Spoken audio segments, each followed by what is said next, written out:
Произведение на разтворимост. Превръщане на една утайка в друга. Веществата, означени като малко разтворими или неразтворими в таблицата за разтворимост, не са напълно неразтворими. Процесите, които протичат в една хетерогенна система, съставена от утайка и нейния полярен разтворител, най-често вода, са разтваряне и утаяване. Тези два процеса са обратими и системата достига до равновесие при дадените условия.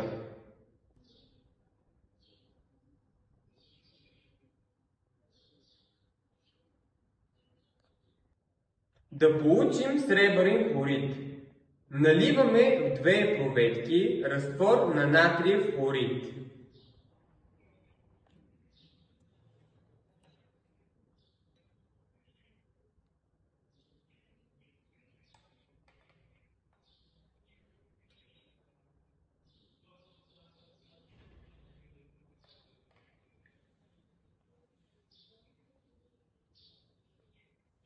Добавяме във всяка от тях разтвор на сребърен нитрат.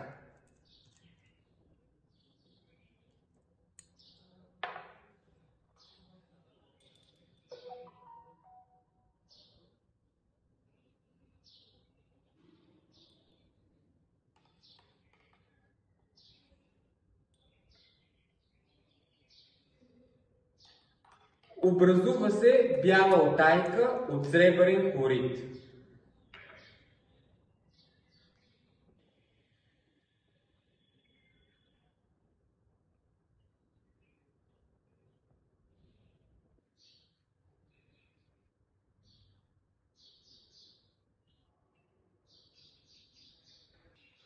Равновесната константа, която характеризира процесите на разтваряне и утаяване, се нарича произведение на разтворимост и е равна на произведението на моларните равновесни концентрации на ионите в разтвора.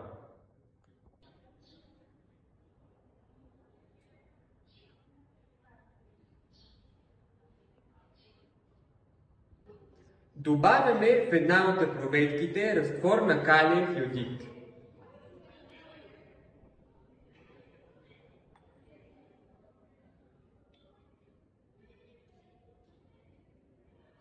Бялата утайка се превърна в жълта утайка от сребърен йодид.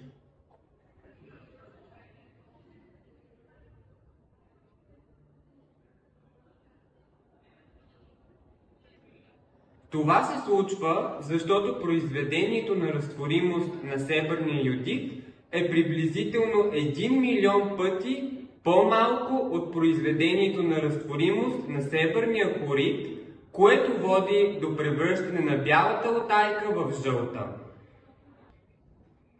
Двете утайки са с еднаква стехиометрия и еднакъв общ брой иони. Затова разтворимостта им може да се съпостави чрез стойностите на произведението на разтворимост.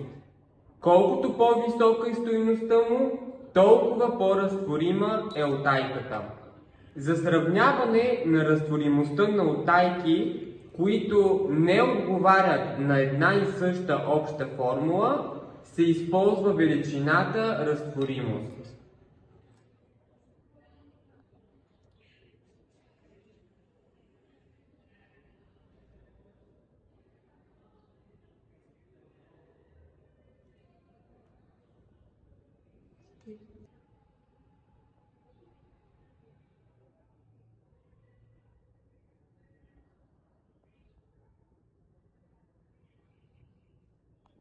Това са двете филтрувани утайки.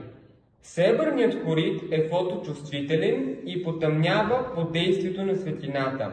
Разлага се на елементарно сребро, поради което посивява.